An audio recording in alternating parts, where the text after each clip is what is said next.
சந்தோஷமா இருக்கு. Life long பேஷனா இருந்திருக்கு மோட்டார் ஸ்போர்ட்ஸ். அண்ட் நிறைய ஃபேன்ஸ் நேரில் வந்திருக்காங்க.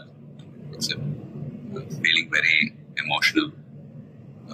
பட் நான் சொல்ல வேண்டிய விஷயம், நான் சொல்ல போகிற விஷயம் ஒன்றே,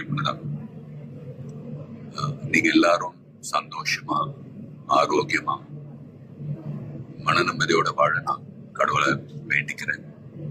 அண்ட் ஃபேமிலியை பாருங்க, உங்க குடும்பத்தை பாருங்க. Don't waste time. நல்லா படிங்க. வேலைக்கு போறவங்க கடுமையா உழைச்சி வேலை பாருங்க. Work hard, play hard. நமக்கு பிடிச்ச விஷயத்துல நாம கலந்துக்கிறப்ப வெற்றி அடைஞ்சா ஒரு நல்ல விஷயம் தான். But if you don't